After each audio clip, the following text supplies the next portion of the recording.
పొరపాట్లు ప్రతి ఒక్కరూ చేస్తారు. ఆ పొరపాట్లు చేశాం కదా అని తప్పుడు నిర్ణయాలు ఎప్పుడూ చేయకూడదు. నేను చెప్పింది అర్థమైందా? పొరపాట్లు జరుగుతాయి. పొరపాట్లను కప్పిపుచ్చుకోవడానికి తప్పుడు నిర్ణయాలు చేయకూడదు. అంటే ఒక్కోసారి మన జీవితంలో పొరపాట్లు జరిగినప్పుడు ఎందుకు ఇలా చేశామని, ఇలా జరగకుండా ఉండవలసింది అని బాధతో తప్పుడు నిర్ణయాలు చేస్తూ ఉంటారు.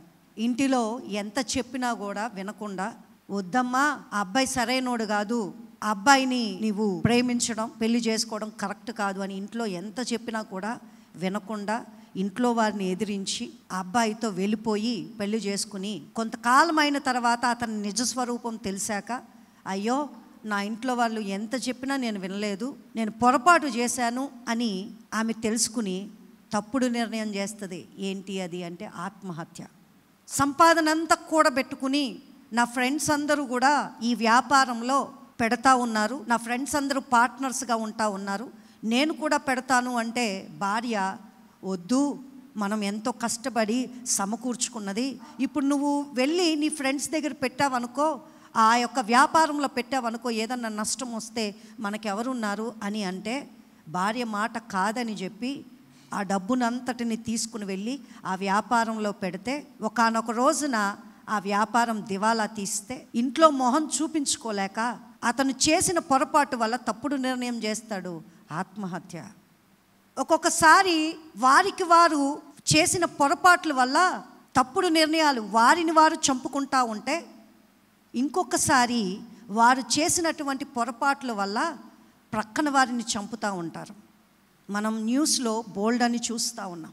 భార్య అక్రమ సంబంధం పెట్టుకుని ఈ విషయం అంతా కూడా భర్తకి ఎక్కడికి తెలిసిపోతుందా అని అనుకుని భర్తను విషం ఇచ్చి చంపేసింది. తల్లిదండ్రుల ఆస్తు పంపకాలలో ఇబ్బంది అయ్యి ఈ తమ్ముడు అన్నను చంపేశాడు. ఇలాంటి న్యూస్లు చాలా చాలా మనం చూస్తూ ఉంటాం.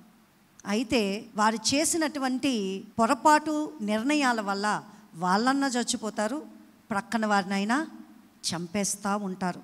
అయితే ప్రియ దేవుని బిడ్డ, జీవితంలో పొరపాట్లు జరిగినప్పుడు మనం ఎలాంటి నిర్ణయాలు చేయాలి, ఎలాంటి నిర్ణయాలు తీసుకోవాలి? సమూయేలు 2వ గ్రంథము 12వ అధ్యాయం 13వ వచనం. నేను పాపము చేసి తినని దావీదు నాతానుతో అనగా, నాతాను నీవు చావకుండునట్లు యెహోవా నీ పాపమును పరిహరించను. చాలు. దావీదు ఏ పాపం చేశాడు అని మనం ఇక్కడ ఆలోచన చేసినట్లయితే, ఊరియా అనే వ్యక్తి దావీదు రాజు యొక్క సైన్యంలో సైనికునిగా పనిచేస్తూ ఉన్నాడు. అయితే ఊరియా యుద్ధంలో ఉన్నప్పుడు దావీదు ఇంటి దగ్గరే ఉన్నాడు. సాయంత్రం వేళ అతను తన అంతఃపురంలో తిరుగుతా ఉన్నప్పుడు ప్రక్కనే ఉన్నటువంటి ఇంటిలో ఊరియా భార్యను చూసి ఇష్టపడి ఆమెను తన దగ్గరికి తెప్పించుకుని అక్రమంగా ఆమె వల్ల తప్పు చేయడం వల్ల ఆమె గర్భవతి అని సమాచారం దావీదుకి తెలియచేయడం, దావీదు దానిని ఏదో రకంగా కప్పిపుచ్చాలి అని చాలా ప్రయత్నాలు చేయడం, అవన్నీ కూడా విఫలం అవ్వడం, అది తన తప్పు కాదు, తనకి సంబంధించిన బిడ్డ కాదు అని చాలా ప్రయత్నాలు చేశాడు. కానీ అతని ప్రయత్నాలు ఏవి కూడా సఫలం అవ్వకపోయేసరికి ఇంకేమైనా సరే ఊరియాని చంపించేయాలి అని ఒక నిర్ణయం తీసుకుని ఊరియాతోనే ఒక లెటర్ని సైన్యాధిపతి అయినటువంటి యోవాబుకి పంపించడం జరిగింది. ఏమని? ఆ లెటర్లో, ఇదిగో ఊరియాని యుద్ధంలో మొదటి లైన్లో పెట్టు, ఆ శత్రువు అతను చంపేసేలాగా చూడు, అంటే మొదటి లైన్లో పెడితే ఖచ్చితంగా చంపేస్తాడు కాబట్టి మొదటి లైన్లో ఉంచు అని లెటర్ రాసి పంపించడం జరిగింది. ఆ లెటర్ చూసినటువంటి యోవాబు ఈ ఊరియా అనే వ్యక్తిని యుద్ధంలో మొదటి లైన్లో నిలవబెట్టాడు. నిజంగానే దావీదు ప్లాన్ చేసినట్లే శత్రువు అతన్ని చంపడం, ఊరియా చచ్చిపోవడం జరిగింది. ఈ ఊరియా చచ్చిపోయిన తర్వాత ఊరియా భార్య అయినటువంటి బత్షెబను రాజు అయినటువంటి దావీదు భార్యగా చేసుకున్నాడు. ఆమె ఆల్రెడీ గర్భవతి గనుక ఆమె ఒక బిడ్డను కంది. ఇంచుమించు సంవత్సరం అయిన తర్వాత, ఈ విషయం అప్పటి వరకు ఎవరికి తెలియదు అన్నట్లే మొత్తం రాజ్యమంతా ఉన్నారు, ఎవరికి తెలియదు. నిజంగానే చాలా మందికి రాజు కూడా ఎవరికి తెలియదులే అనుకుంటా ఉన్నాడు. ఈ సంవత్సరం గడిచేసరికి నాతాను అనే ప్రవక్తకు దేవుడు తెలియజేయడం జరిగింది. ఎందుకంటే దేవుని దృష్టికి దావీదు చేసిన పని దుష్కార్యంగా కనిపించింది, అసహ్యం వేసింది దేవునికి.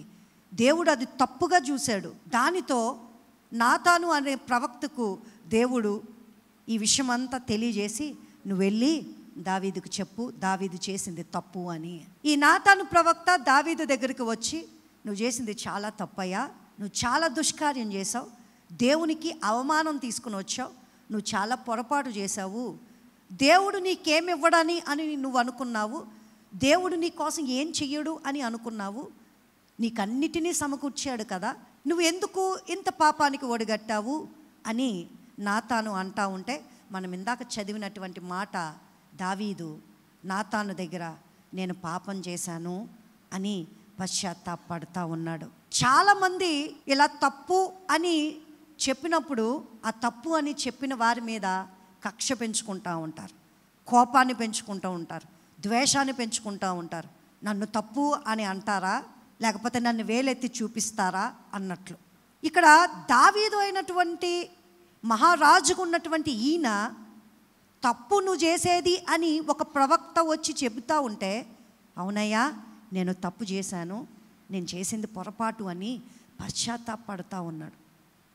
ఇలాంటి విషయమే క్రొత్త నిబంధనలో యేసయ్య కాలంలో హేరోదు అనే రాజు పొరపాటు చేసినప్పుడు తన తమ్ముడి భార్యతో అక్రమంగా ఆ తమ్ముడిని చంపించేసి తమ్ముడు భార్యని పెండ్లి చేసుకున్నప్పుడు బాప్తిస్మ ఇచ్చి యోహాను నువ్వు చేసింది తప్పయ్యా అని వారిస్తూ ఉంటే, చెబుతూ ఉంటే, ఈ హేరోదు ఎవరినైతే పెండ్లి చేసుకున్నాడో తన తమ్ముడు భార్య అయినటువంటి ఆమె బాప్తిస్మ ఇచ్చి యోహాను మీద కక్షగట్టి కోపం పెట్టుకుని ద్వేషాన్ని పెంచుకుని, నన్ను తప్పు అంటాడా, మమ్మల్ని వేలెత్తి చూపిస్తాడా అని ఎన్నో పన్నాగాలు పన్ని మొత్తానికి బాప్తిస్మిచ్చి యోహాను తలని ఛేదించేసేలాగా చేసింది. బాప్తిస్మిచ్చి యోహాన్ని చంపించేసింది. గమనించండి, తప్పు అని చెప్పేవారిని చంపించాలి అనే చూస్తాం.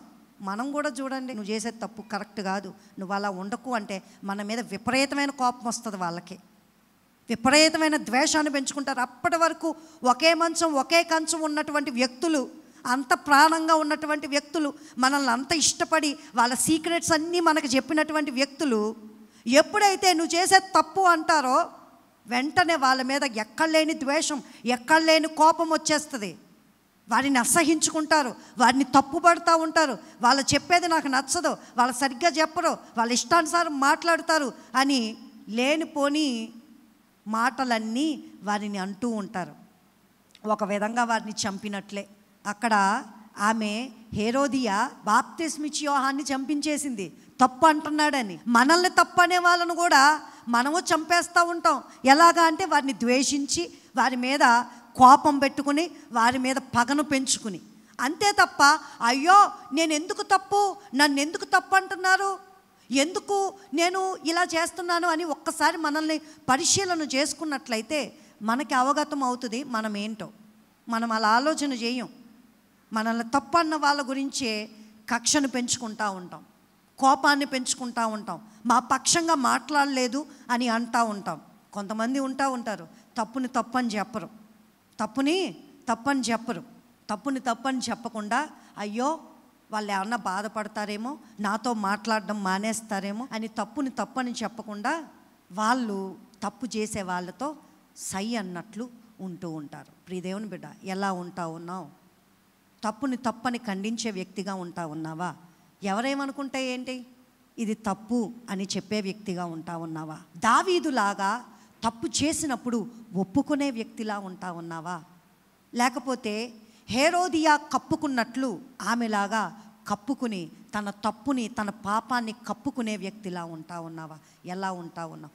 దావీదు అతని తప్పుని తెలుసుకుని, అయ్యో నేను తప్పు చేశాను, నేను కరెక్ట్గా నేను ఉండలేదు, నేను చేసింది తప్పు అని వెంటనే నాతాను దగ్గర అతను పశ్చాత్తాపడుతూ అంటా ఉన్నాడు. చూడండి, మనం కీర్తనల గ్రంథంలో చూసినట్లయితే 51:4 చూసినట్లయితే మనకు కనిపిస్తుంది, నీకు కేవలము నీకే విరోధముగా నేను పాపము చేసి ఉన్నాను, నీ దృష్టి ఎదుట నేను చెడుతనము చేసి ఉన్నాను. చాలు.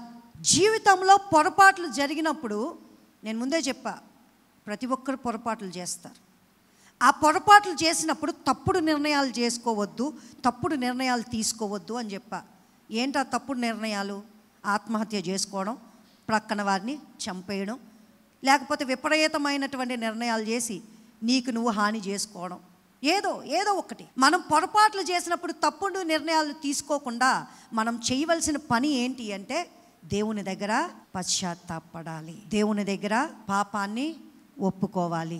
ఇక్కడ దావీదు మనకి నేర్పిస్తూ ఉన్నాడు, నీకు కేవలము నీకే విరోధముగా నేను పాపము చేసి ఉన్నాను, నీ దృష్టి ఎదుట నేను చెడుతనము చేసి ఉన్నానయ్యా, నేను పాపం చేశా, నేను తప్పు చేశానయ్యా, నన్ను క్షమించు అని దేవుడి దగ్గర అంటా ఉన్నాడు. 10వ వచనంలో చూస్తే, దేవా నా యందు శుద్ధ హృదయము కలగజేయము, నా అంతరంగములో స్థిరమైన మనస్సును నూతనంగా పుట్టించయ్యా. స్థిరమైన మనసునివ్వు నాకు.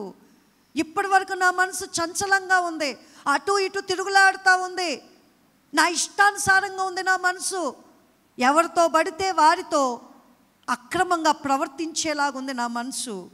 లేదయ్యా, నాకు స్థిరమైన మనసునివ్వు, నేను స్థిరంగా ఉండాలి, నేను నీ బిడ్డను, నాకు నువ్వే ఆ మనసును నాకు దయచే, నాకు శుద్ధ హృదయాన్ని నాకు ఇవ్వయ్యా అని దేవుని దగ్గర అడుగుతూ ఉన్నాడు. మనం 11 కూడా చదువుదాం, చూడండి.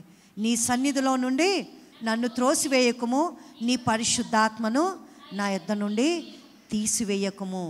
దేవుని దగ్గర మనం పశ్చాత్తాపడినప్పుడు ఆయన క్షమించేవాడుగా ఉంటాడు. నీ సన్నిధిలో నుండి నన్ను త్రోసివేయొద్దయ్యా, నీ పరిశుద్ధాత్మను నా యొద్ద నుండి తీసివేయద్దు. మనం అక్రమం, అన్యాయం ఇలాంటి పరిస్థితులు గుండా వెళ్తూ ఉన్నప్పుడు దేవుడు మనకి తోడుగా ఉండడు. ఈ వాక్యమే చెబుతూ ఉంది, నీ సన్నిధి నుండి నన్ను త్రోసివేయొద్దు. నువ్వు అక్రమంగా, అన్యాయంగా, అసహ్యంగా ప్రవర్తిస్తూ ఉంటే దేవుడు నీకు తోడుగా ఉండడు. దేవుని పరిశుద్ధాత్మ నీకు తోడుగా ఉండదు. గమనించండి, దేవుని సన్నిధి నీకు లేనప్పుడు, దేవుడు నీకు తోడుగా లేనప్పుడు నీ గమ్యం ఏంటి, నీ పరిస్థితి ఏంటి, నువ్వు ఎలా ఉంటావు ఆలోచన చేయి. ఎంత ఘోరమైన పరిస్థితికి వెళ్ళిపోతావు ఆలోచన చేయి. ఎంత నరకాన్ని నువ్వు అనుభవించాలో ఆలోచన చేయి. గమనించండి, దేవుడు మీకు తోడుగా లేనప్పుడు, దేవుడు మీకు సహాయకుడుగా లేనప్పుడు ప్రతి పరిస్థితి మీకు ఎదురు వస్తూనే ఉంటుంది. ఏంటి, నేను ఇట్లా చేస్తూ ఉన్నా నాకు ఇబ్బంది వస్తుంది ఏంటి, నేను ఎంత తగ్గించుకుంటున్నా నాకు ఎలా అవుతుంది ఏంటి, నేను ఎలా ఉంటున్నా నాకు ఈ పరిస్థితి ఏంటి అంటూ ఉంటాను. చూడండి చాలాసార్లు. ప్రియ దేవుని బిడ్డ, ఎందుకు ప్రతి పరిస్థితి ఇబ్బందికరంగా మారుతుంది అంటే దేవుడు నీకు తోడుగా లేడు, ఆయన సన్నిధిలో నువ్వు లేవు, ఆయన పరిశుద్ధాత్మ నీకు తోడుగా లేదు. నువ్వు చేసినటువంటి పొరపాట్లలో నువ్వు సరైన నిర్ణయం చేయట్లేదు. అయ్యో, నా దేవుని దగ్గర నా తప్పును ఒప్పుకోవాలి, నా దేవుని దగ్గర నా పాపాన్ని ఒప్పుకోవాలి అని సరైన నిర్ణయం చేయకపోవడం వల్ల, పశ్చాత్తాపడకపోవడం వల్ల నీ పరిస్థితులన్నీ కూడా ఇబ్బందికరంగా మారిపోతూ ఉంటాయి. మనుషులు మనం చేసిన తప్పుల్ని పదే పదే ఎత్తుతూ ఉంటారు, పదే పదే మాట్లాడుతూ ఉంటారు, మన ఎదురుగుండా మాట్లాడుతూ ఉంటారు. లేదంటే ఎప్పుడో జరిగిపోయిన వాటిని, ఎప్పుడో ఒక 10 సంవత్సరాల క్రితం జరిగిపోయిన వాటిని పక్కన వాళ్ళతో చెడుగా చెప్తూ, వాళ్ళు ఇదివరకు ఏం చేశారో తెలుసా, వాళ్ళు అలాంటి వాళ్ళు తెలుసా నీకు, పెద్ద ఇప్పుడేయో వాళ్ళు అలా చెప్తున్నారు కానీ అంటూ ఉంటారు. అవునా కాదా? పూర్వకాలం పరిస్థితులను కూడా ఎత్తి చెడుగా ప్రచారం చేస్తూ ఉంటారు. మనుషులు అలా చేస్తారు. కానీ ప్రియ దేవుని బిడ్డ, నువ్వు దేవుని దగ్గర పశ్చాత్తాపడినప్పుడు, దేవుని దగ్గర నువ్వు ప్రాధేయపడినప్పుడు, దేవుని దగ్గర నీ తప్పు ఒప్పుకున్నప్పుడు దేవుడు ఏం చేస్తాడో చూద్దాం. చూడండి, 1 యోహాను 1:9, మన పాపములను మనం ఒప్పుకొనిన ఎడల ఆయన నమ్మదగిన వాడును నీతిమంతుడును గనక ఆయన మన పాపములను క్షమించి సమస్త దుర్నీతి నుండి మనలను పవిత్రులుగా చేస్తాడంట. మన పాపాలని మనం ఒప్పుకుంటే సమస్త దుర్నీతి నుండి మనల్ని పవిత్రులుగా చేస్తాను అని అంటా ఉన్నాడు. మనల్ని క్షమించే దేవుడు ఆయన. గుర్తుపెట్టుకోడు మన పాపాలని. ఎలా గుర్తుపెట్టుకోడు అంటే చూడండి, మనకి కీర్తనల గ్రంథము 103వ అధ్యాయం 12వ వచనంలో కనబడుతుంది. అసలు మనుషులు గుర్తుపెట్టుకుంటారు, కానీ దేవుణ్ణి మనం క్షమించమని అడిగినప్పుడు, దేవుణ్ణి మనం ప్రభా నన్ను కడుగు అని అడిగినప్పుడు, ఆయన మనల్ని సమస్త దుర్నీతి నుండి విడిపించి ఆయన మన పాపాలను ఏం చేస్తున్నాడంటే, పడమటికి తూర్పు ఎంత దూరమో ఆయన మన అతిక్రమములను మనకు అంత దూరపరిచి ఉన్నాడు. చాలండి. మన ఊరికి పక్క ఊరు ఎంత దూరమో మనం కొలవగలం. మన ఇంటికి మన బంధువుల ఇల్లు పక్కన ఉన్నటువంటి వారి ఇల్లు ఎంత దూరమో మనం చెప్పగలం. తూర్పుకి పడమరకి ఎంత దూరమో మీకు తెలుసా? మీరు ఎప్పుడైనా కొలిచారా? నేను ఎప్పుడూ కొలవలా. మీరు ఏమైనా కొలిచారేమో చెప్పండి. కొలిచారా? ఒకవేళ నువ్వు కొలిచినట్లయితే, నీకు తెలిసినట్లయితే, నువ్వు కొలువు. అంత దూరం విసిరివేస్తున్నాను అంటా ఉన్నాడు దేవుడు. నీ పాపాలని, నా పాపాలని, నీ పొరపాట్లను, నా పొరపాట్లను చూడండి. అసలు ఆయన వెనక తట్టి వేసేస్తున్నాడంట, ఇంకా జ్ఞాపకం చేసుకోకుండా.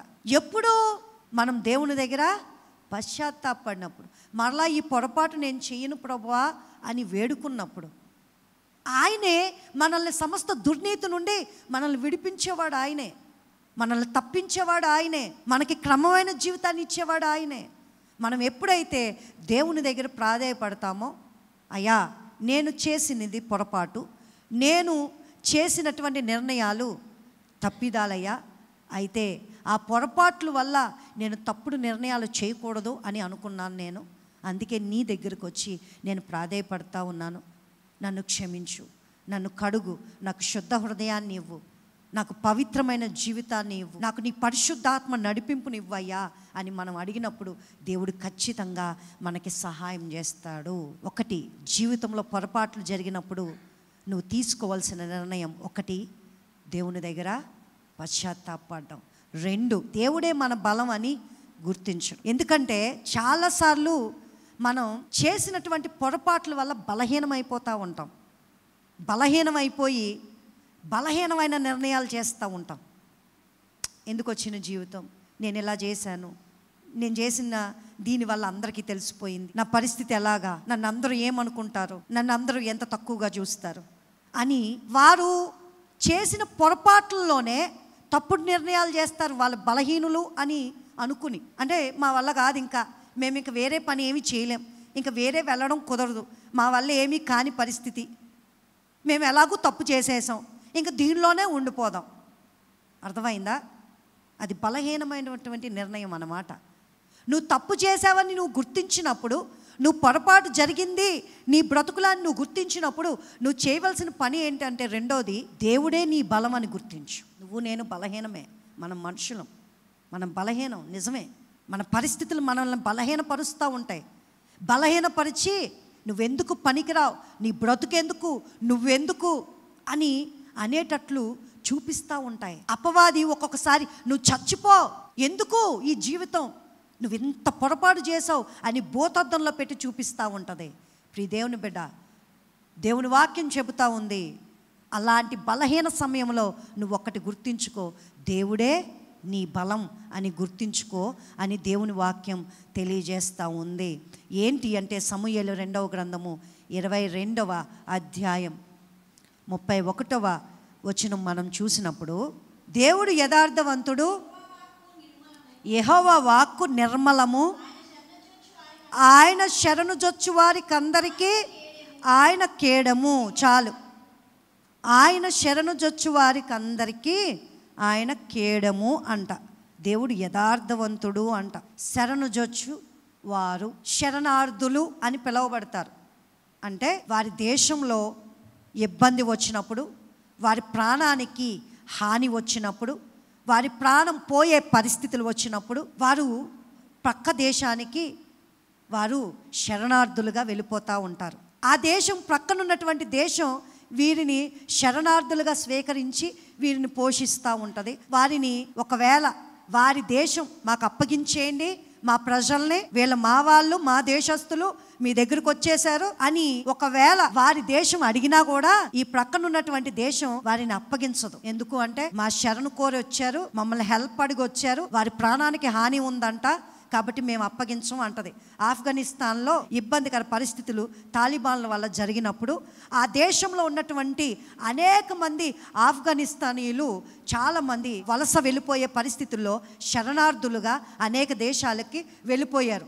ఆ టైంలో అమెరికా దేశం వారికి చాలా హెల్ప్ చేసింది, చాలా సహాయం చేసింది. వారిని అందరినీ కూడా చాలా సైనికులు రక్షించి వారి దేశానికి అమెరికాకి తీసుకుని వెళ్ళిపోయారు. ఆ తాలిబాన్లు మా దేశస్తుల్ని మాకు అప్పగించండి అన్నా కూడా శరణు కోరే వారిని అలాగా అప్పగించరు అన్నమాట. కొన్ని దేశాల్లో కొన్ని పరిస్థితుల్లో ఒకవేళ అలా శరణు కోరిన వారిని కూడా అప్పగించే పరిస్థితి ఉండొచ్చు. ఒకవేళ మన దేశంలో ఎవరన్నా అక్రమంగా అన్యాయంగా ఉండి ప్రక్కనున్నటువంటి దేశాన్ని ఏ పాకిస్తాన్ను ఆశ్రయించి వారి శరణార్థులుగా వెళ్ళిపోతే ఆ దేశం అప్పగించకుండా ఉంటే కొంతకాలం తర్వాత ఈ పాకిస్తాన్కి ఇండియాకి ఏదో ఇబ్బంది అయ్యి పాకిస్తాను ఇండియాని మీరు మాకు వాళ్ళని ఇవ్వండి లేకపోతే ఆ పని చేయండి అంటే ఇండియా మా దగ్గర నుండి వచ్చేసాడు కదా, మీ దగ్గరికి శరణార్థుడుగా వాడిని అప్పగిస్తే మేము ఈ పని చేస్తాము అంటది.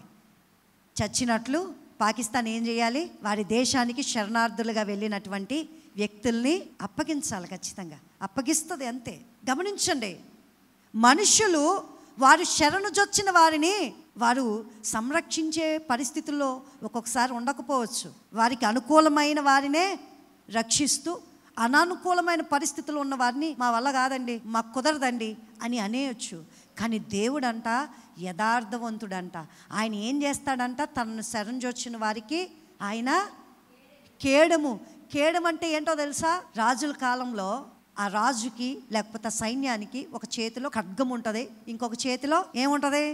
షీల్డ్, కేడం. ఇలా రౌండ్ గానో లేకపోతే ఇట్లాగో ఉంటది చూడండి. ఎందుకు అంటే ఆ శత్రువు ఖడ్గంతో ఆ కత్తితో దాడి చేస్తూ ఉన్నప్పుడు ఈ కేడాన్ని ఏం చేస్తాడు? ఎదుటిన్నవాడు ఇలా పెడతా ఉంటాడు, అవునా? అంటే ఆ ఖడ్గం వీడి మొహం మీద తగలకుండా వీడి శరీరానికి గాయం చేయకుండా ఈ కేడం ఏం చేస్తుంది? ఆపుతుంది. ఒకవేళ బాణాలు విసిరినప్పుడు కేడాన్ని అడ్డం పెట్టుకుంటే మొహానికి ఆ బాణం దేనికి తగులుతుంది? కేడంకి, షీల్డ్కి తగులుతుంది. ఏదన్నా ఆపద నుండి మనకి హాని కలగకుండా ఈ షీల్డ్, ఈ కేడం ఏం చేస్తుంది అంటే మనల్ని కాపాడుతూ ఉంటుంది అన్నమాట, సంరక్షిస్తూ ఉంటుంది. దేవుడు మనకి కేడమంట. మనం బలహీనం అయిపోయినప్పుడు బ్రతుకు ఎందుకు అని మనం అనుకుంటున్నప్పుడు, ఇంక ఈ బ్రతుకు అనవసరం అని అనుకుంటున్నప్పుడు, నలుగురు నానా మాటలు అంటూ ఉన్నప్పుడు, నలుగురు హేళన చేస్తూ ఉన్నప్పుడు, నలుగురు చులకనగా చూస్తూ ఉన్నప్పుడు దేవుడు మనకి బలమైనటువంటి దుర్గము, కేడము, కొండ, కోట. ఆయన శరణు జొచ్చిన వారిని ఆయన ఎప్పుడూ విడిచిపెట్టడు. మనుషులు విడిచిపెడతారేమోగా. కాబట్టి నువ్వు పొరపాట్లు చేసినప్పుడు ప్రియ దేవుని బిడ్డ, బలహీనమైనటువంటి నిర్ణయాలు చేయకు. నువ్వేం చేయాలో తెలుసా? నువ్వు పొరపాట్లు చేసినప్పుడు దేవుని దగ్గర నువ్వు పశ్చాత్తాపడి, రెండవది దేవుని బలాన్ని కోరు, దేవుని సహాయాన్ని కోరు, దేవుని శరణు జొచ్చుకొని, దేవా నువ్వు నాకు కేడానివి, నువ్వే నన్ను ఆదరించాలి ప్రభువా, నేను చాలా బలహీనమైనటువంటి పరిస్థితిలో నేనున్నాను. చాలాసార్లు ఏ మొహం పెట్టుకుని వచ్చావు, ఏ మొహం పెట్టుకుని ఉన్నావు, సిగ్గులేదు అనే మాటలు సమాజంలో నుండి వింటూ ఉంటాం. మనకి బలహీనమైన పరిస్థితులు అవి. నిజమే, తప్పు చేసాం, పొరపాట్లు చేసాం. అలాంటి టైంలో ఇలాంటి బలహీనమైనటువంటి మాటలు మన చెవిన పడినప్పుడు, ఎందుకు ఇక్కడ ఉండడం, ఎందుకు జీవించడం, ఎందుకు ఈ బ్రతుకు అని తప్పుడు నిర్ణయాలు చేస్తూ ఉంటారు. అయితే దేవుని వాక్యం అంటుంది, నువ్వు అలాంటి తప్పుడు నిర్ణయాలు చేయకు, దేవుని బలాన్ని ఆశ్రయించు అని. ఇక మూడవదిగా మనం చూసినట్లయితే దేవునిలో ఎదగడం మరలా ప్రారంభించు. ఆమెన్. దేవునిలో ఎదగడం మరలా ప్రారంభించు. తప్పు జరిగింది, ఇబ్బంది అయితే అయ్యింది, నువ్వు పొరపాటు చేసావు, కరెక్టే. అయితే నువ్వు దేవుని దగ్గర పశ్చాత్తాపడిన తర్వాత, దేవుని బలాన్ని నువ్వు కోరుకున్న తర్వాత నువ్వు చేయవలసిన పని దేవునిలో ఎదగడం ప్రారంభించు. దేవుని దగ్గరికి రావడానికి సిగ్గుపడకు. మొన్నటి వరకు వచ్చాడండి, మానేశాడు, మరలా వచ్చాడు అంటూ ఉంటారు సంఘంలో. నువ్వేం సిగ్గుపడకు, ఎవరి మాటలు పట్టించుకోకు, ఎవరి మాటల్ని నీవు దానినే తీసుకుని దేవునికి దూరం అయ్యే పరిస్థితి తెచ్చుకోకు. ఏం పర్వాలా, ఎవరేమనుకున్నా పర్వాలా, నువ్వు దేవునిలో మరలా ఎదుగు. నువ్వు ఎదిగినప్పుడు అద్భుతంగా దేవుడు నిన్ను ఉన్నతమైన స్థితిలో నిలవబెట్టడానికి సమర్థుడు.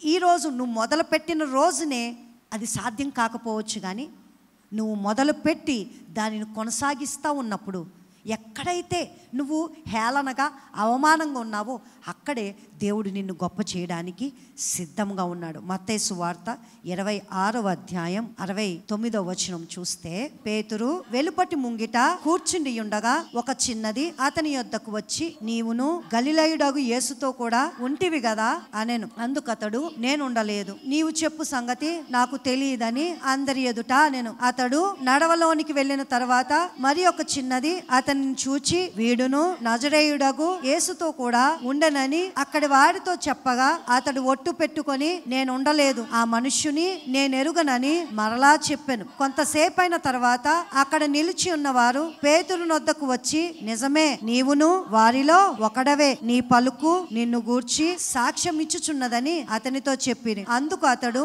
ఆ మనుష్యుని నేనెరుగనని చెప్పి శపించుకొనుటకును ఒట్టు పెట్టుకొనుటకును మొదలు పెట్టెను. వెంటనే కోడి కూసెను. కనుక కోడి కూయక మునుపు నీవు నన్నెరుగవని ముమ్మారు చెప్పెదవని యేసు తనతో అనిన మాట పేతురు జ్ఞాపకము తెచ్చుకొని వెలుపలకు పోయి సంతాపపడి ఏడ్చెను. పేతురు అతను యేసయ్యతో అంటాడు, ఎలాంటి పరిస్థితి వచ్చినా, నీతో చావవలసి వచ్చినా నేను చచ్చిపోతాను తప్ప నిన్ను మాత్రం విడిచిపెట్టను నేను అని యేసయ్యతో అంటే, యేసయ్య అంటారు, నువ్వు నన్ను 3 సార్లు ఎరగనని చెప్తావయ్యా అని అంటాడు. అసలు సమస్య లేదయ్యా, అలాంటి పరిస్థితే రాదు అని పేతురు అంటాడు. యేసయ్య అన్నట్లే ఆయన యేసయ్య అప్పగించబడినటువంటి ఆ రాత్రిలో పేతురు మనం చదివినటువంటి భాగంలో 3 సార్లు అసలు యేసయ్య అంటే ఎవరో నాకు తెలియదు, అసలు ఆయన ఎవరో నాకు తెలియదు అని ఎవరు నమ్మట్లేదని అతను శపించుకుంటూ, అతను తిట్టుకుంటూ, అతను దూషించుకుంటూ అసలు యేసయ్య అంటే ఎవరో తెలియదు అన్నట్లు ప్రవర్తిస్తూ ఉన్నాడు. ఎప్పుడైతే కోడి కూసిందో అప్పుడు అతనికి జ్ఞాపకం వచ్చింది యేసయ్య మాటలు.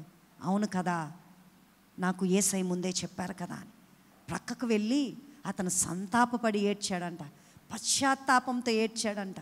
నేను చాలా తప్పు చేశాను, నేను చాలా పొరపాటు చేశాను అని ఏడ్చాడంట. గమనించండి, పొరపాట్లు జరుగుతూ ఉంటాయి, పొరపాట్లు మన బ్రతుకులో దొర్లుతూ ఉంటాయి. అలాంటప్పుడు దేవుని సన్నిధికి నువ్వు నేను దూరం అవ్వకూడదు. పేతురు మనకి అద్భుతమైన మార్గదర్శంగా కనబడుతూ ఉన్నాడు. అతను తప్పు చేశాడు, అతనేమి మానవాతీతుడేం కాదు, అతను కూడా దేవునితో తిరిగినటువంటి వ్యక్తి, యేసయ్యతో తిరిగినటువంటి వ్యక్తి, లాస్ట్ వరకు ఉన్నటువంటి వ్యక్తి.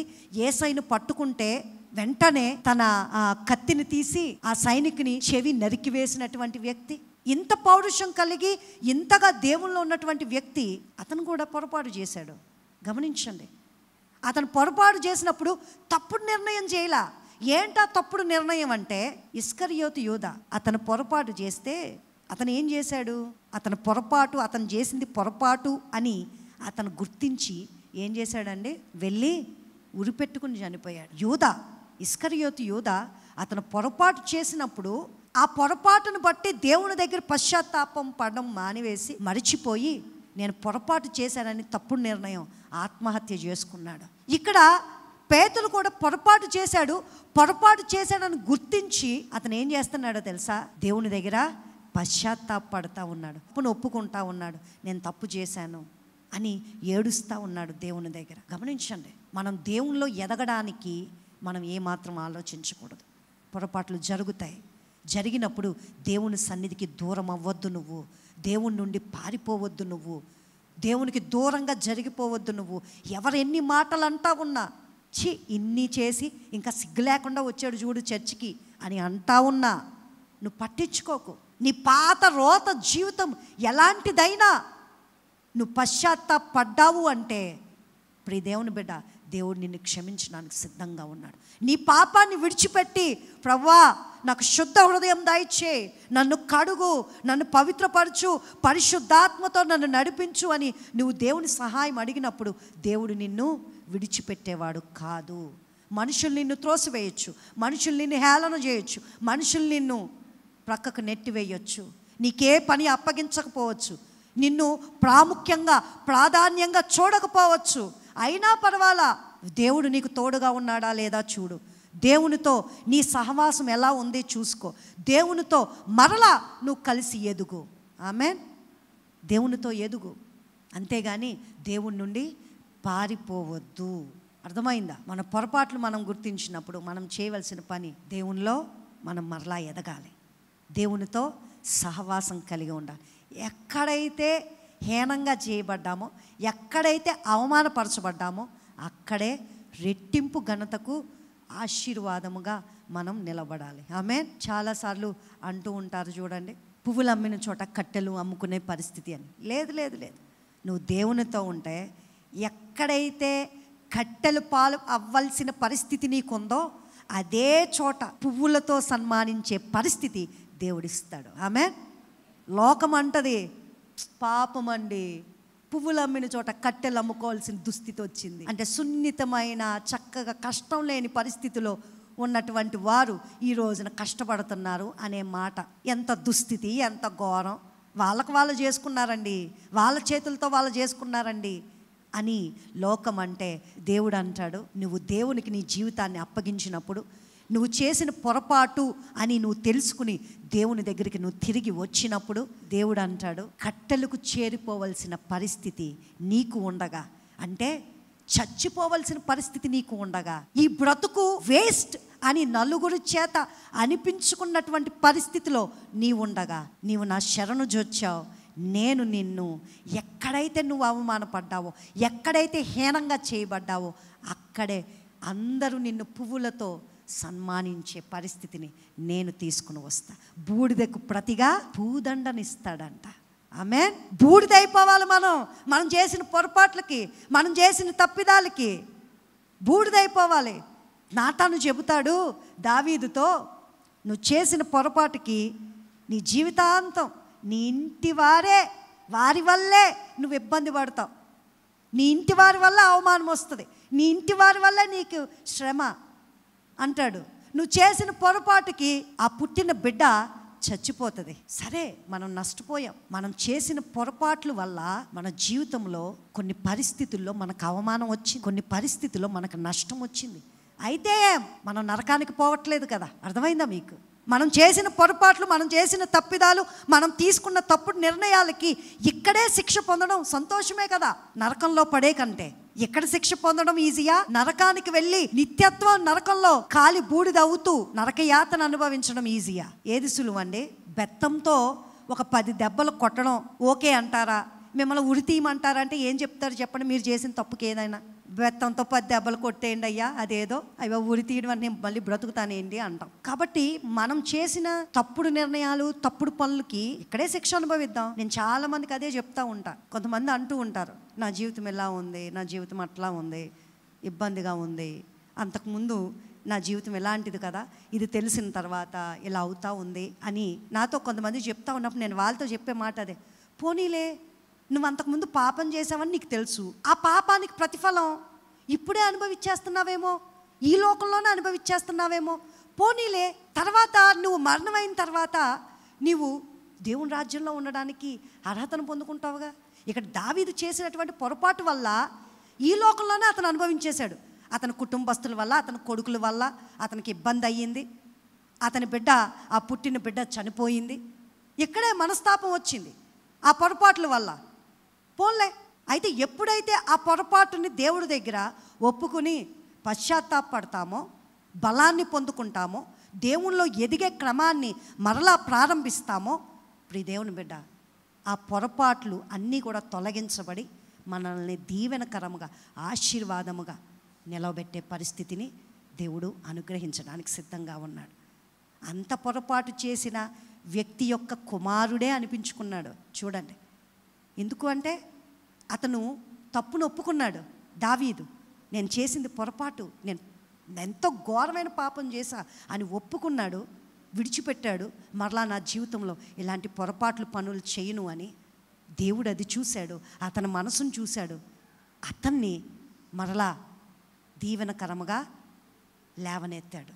ఇప్పుడు ఈ దేవుని బిడ్డ, నువ్వు నేను పొరపాట్లు చేసినప్పుడు వాటిని బట్టి మనం చతికిల పడిపోకుండా, వాటిని బట్టి జీవితాన్ని నాశనం చేసుకోకుండా, వాటిని బట్టి ఇంకా ఇంకా ఇంకా తప్పుడు నిర్ణయాలు చేయకుండా మనం ఎప్పుడైతే దేవుని దగ్గర పశ్చాత్తాపడి దేవుని సహాయాన్ని కోరి దేవుని బలాన్ని కోరి దేవునిలో మనం ఎదుగుతూ ఉంటామో దేవుడు ఖచ్చితంగా మనల్ని గొప్ప చేయడానికి సమర్థుడు. ఆమేన్.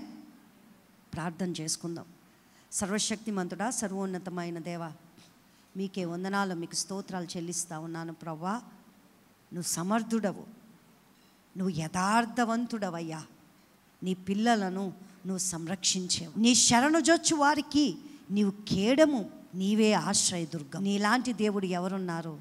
నీవు తప్ప దేవుడు ఏరయ్యా. ప్రభా, నీకు వందనాలు, నీకు స్తోత్రాలు. పొరపాట్లు జరుగుతూ ఉంటాయి, ప్రతి ఒక్కరు పొరపాట్లు చేస్తూ ఉంటారు. అయితే ఆ పొరపాట్ల వల్ల తప్పుడు నిర్ణయాలు చేయకుండా, వారి జీవితాన్ని దుర్భరం చేసుకోకుండా, వారి జీవితాలను ముగించుకోకుండా, ప్రక్కన వారి జీవితాన్ని నాశనం చేయకుండా, ప్రభువా, వారు చేసిన తప్పులకు వారు మీ దగ్గర పశ్చాత్తాపడి అయ్యా, మీ దగ్గర వారి యొక్క పరిస్థితులను విన్నవించుకొని మీ బలాన్ని పొందుకొని మీలో ఎదుగుతూ నూతన జీవితాన్ని పొందుకున్న వారుగా ప్రతి ఒక్కరూ ఉండులాగున కృప చూపించుమని నజరేయుడైన యేసుక్రీస్తు నామమున వేడుకొనుచున్నా పరమ తండ్రి. ఆమేన్.